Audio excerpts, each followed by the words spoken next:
আসসালামু আলাইকুম রহমতুল্লাহ। Welcome auto service সেন্টারে স্বাগত। তো আপনাদেরকে আজকে নতুন আরেকটা ভিডিওতে আমন্ত্রণ জানাচ্ছি যে আমরা এই ধরনের কন্ট্রোলারগুলো, ডাটাই কন্ট্রোলার, ইজি বাইকের ডাটাই যে কন্ট্রোলারগুলো, এগুলো কিভাবে মেরামত করে থাকি এ টু জেড থাকছে এই ভিডিওতে। আপনার মোটর পাইপ বারবার কেটে যায়, লাগানোর পরে চলে না, জাম হয়ে যায়, সেটা কি কারণে হতে পারে, কি কি সমস্যা এর ভিতরে থাকতে পারে, সেই বিষয় নিয়ে আজকে আপনাদের সঙ্গে থাকছি। তো সম্পূর্ণ ভিডিওটা মনোযোগ সহকারে দেখবেন। তো চলুন মূল ভিডিওতে চলে যাই।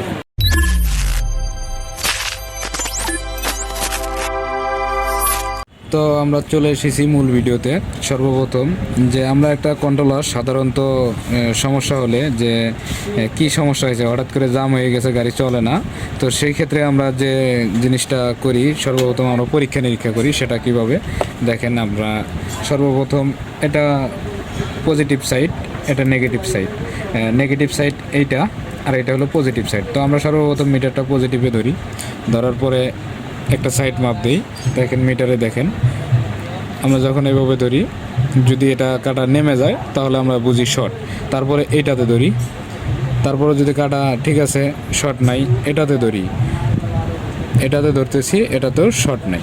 তার মানে আমরা সর্বপ্রথম আমরা দেখি যে চার্জারটা কোন সাইড শর্ট আছে। তো সর্বপ্রথম কিন্তু আমাদের মূল পরীক্ষা হলো এটা। তো যেহেতু যখন আমরা শর্ট পাই, ধরেন এই সাইডটা শর্ট বা এই সাইডটা শর্ট, যে কোনো সময় যে কোনো সাইড শর্ট হইতে পারে, ভিতরের সাইডও সামনেও শর্ট হইতে পারে, পিছনেও শর্ট হইতে পারে, মাঝেও শর্ট হইতে পারে। তো আমরা আসলে শর্টটা ভাঙি, এই মোটর পাইপগুলো বা ফ্যাটগুলো কেটে যায়। তার ফলে আমরা কি করি, সমস্ত ফ্যাটগুলো পাল্টাই দিই, এরপরে শর্টটা ছেড়ে যায়। কিন্তু পিক আপ দিলে পরে আবার মোটর পাইপটা কেটে যায়, বা পিক আপ দেওয়ার পরে গাড়িটা আবার জাম হয়ে যায়, চাবি না দিলে পরে জামটা ছেড়ে যায়।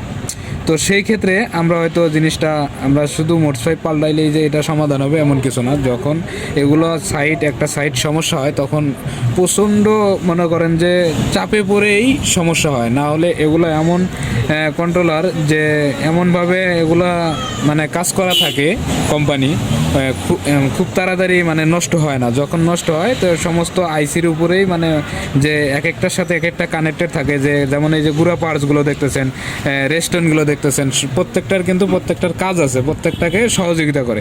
তো যখন আপনার এই সাইডটা চলে গেছে, তখন কিন্তু এখানে গুঁড়া পার্টসেরও যাওয়ার সম্ভাবনা আছে। যেমন এগুলো কিভাবে মাপ দিবেন, এই রেস্টনসগুলো দেখেন, এই যে রেস্টনসগুলো, এই যে রেস্টনসগুলো, এগুলা মনে করেন যে যখন মাপ দেবেন, দুই সাইডে যখন আপনারা মিটারটা ধরবেন, দুই সাইডে ধরবেন, তো এই যে সাইডে সমস্যা হবে ওই সাইডে ধরবেন, যে কয়টা আছে প্রত্যেকটা চেক করবেন যে কোনটার সমস্যা।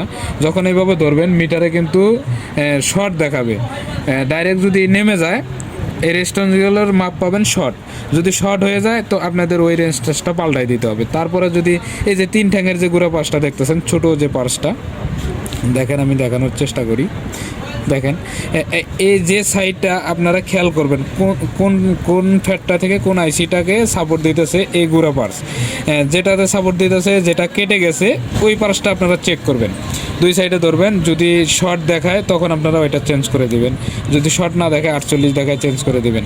তারপরেও যখন আপনাদের মাপেও ঠিক দেখায়, তারপরেও মনে করেন যে এই আইসি পাল্টানোর পরে জাম হয়ে যাইতেছে বা বারবার কেটে যাইতেছে, মাপে আসতেছে না, অনেক সময় মিটারে যদি মাপে নাও আসে, তখন আপনারা পুরো সাইডের সেম বোর্ড থেকে নেবেন। এই পার্টসগুলো যে সাইড থেকে কাটবে, অন্য একটা বোর্ডের সেম বোর্ড থেকে নেবেন, তাহলে কিন্তু আপনাদের সমস্যাটা সমাধান হবে। যদি একটা উল্টাপাল্টা একটা করে লাগান, তখন কিন্তু সমাধান হবে না। যদি পিছেরটা সামনে দেন, সামনেরটা পিছে দেন, এখানে কিন্তু কাজ হবে না। যদি আপনার এটা সমস্যা হয়, তখন অন্য সেম বোর্ড থেকে ওই পার্টসটা ওইখান থেকে লাগাই দিবেন, তাহলে কিন্তু সমাধান হবে 100%। আর যখন অন্য সাইড থেকে লাগাবেন, হয়তো ওই সামনেরটা লাগান নাই, পিছনেরটা লাগাইছেন, একই জিনিস, কিন্তু দেখা যায় যে কাজ করতেছে না বা সমস্যা থেকেই যাইতেছে, মিলতেছে না, যার কারণে কাজ করতেছে না।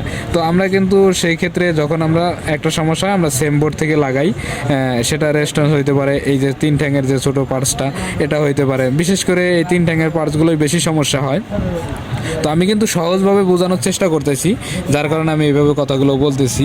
তো আমি আশা করি যে যখন একটা সাইড সমস্যা হবে, তো আপনারা যদি মাপেও ঠিক থাকে, তারপরে লাগাইছেন, সমস্যা হয়েছে, তারপরে সমাধান হয় নাই, তখন আপনারা পুরো সাইডের যে পার্টসগুলো থাকে, একটার সাথে একটা কানেক্টেড, এই সাইডে দুইটা, এই সাইডে দুইটা, চারটা, এই রেস্টন দুইটা, এই 6টা সেট আপ যখন আপনারা চেঞ্জ করে দিবেন, আমি আশা করি এই সাইডটা সম্পূর্ণ একদম মানে ক্লিন হয়ে যাবে, তখন আর কোনো সমস্যা হবে না, সমাধান হয়ে যাবে ইনশাল্লাহ আমি মনে মনে করি। তো এই ধরনের কন্ট্রোলারগুলো যখন কাজ করবেন অবশ্যই আপনারা সবসময় ছোটো পার্টসগুলো খেয়াল রাখবেন। তো আপনাদের কিন্তু আমি আজকে এই শুধু সাইডগুলো সমাধান করে দেখালাম যে কীভাবে সমাধান করতে হয়, এই ধারণাগুলো দিলাম। মোটস 5-এর ফ্যাটের যে সাইডগুলো এই বিষয়ে কথা বললাম। আপনাদের ভিতরে ডিটেইলি আরেকটা ভিডিও বানাবো আমি 5 ভোল্ট সিস্টেম আইসি, পিক আপ আইসি যে সমস্যাগুলো হলে কীভাবে আপনারা ধরবেন, কীভাবে সমাধান করবেন, এই বিষয় নিয়ে বিস্তারিত অন্য একটা দিন ভিডিও থাকবে আমার। তো আজকে যতটুকু দেখাইছি এতটুকুর ভিতরে যদি আপনারা উপকৃত হয়ে থাকেন তো আশা করি অবশ্যই আমার চ্যানেলটিকে সাবস্ক্রাইব করে পাশেই থাকবেন। আর ইতিমধ্যে যারা সাবস্ক্রাইব করেছেন তাদেরকে অসংখ্য ধন্যবাদ। তো যদি কোনো প্রকার বুঝতে অসুবিধা হয় আমাকে কমেন্ট করে জানাতে পারেন, বা ফোন নাম্বার দেওয়া থাকে প্রত্যেকটা ভিডিওতে আমার ডিসক্রিপশন বক্সে। আমার সঙ্গে ফোনে পরামর্শ নিতে পারেন বা যোগাযোগ করে কোনো প্রকার হেল্প প্রয়োজন হলে আমার সঙ্গে কথা বলতে পারবেন। তো আশা করি সম্পূর্ণ ভিডিওটি এতক্ষণ যারা দেখছেন অবশ্যই উপকৃত হবেন। তো ধন্যবাদ। অন্য একটা দিন অন্য একটা ভিডিওতে আপনাদের সঙ্গে ডিটেইলি আলোচনা হবে, 5 ভোল্ট নিয়ে আলোচনা হবে, পিক আপ আইসি নিয়ে আলোচনা হবে, সিস্টেম আইসি নিয়ে আলোচনা হবে, জঙ্গল আইসি নিয়ে আলোচনা হবে, এক ধরনের ডিটেইলি আলোচনা হবে। সেই পর্যন্ত অপেক্ষা করুন। আসসালামু আলাইকুম।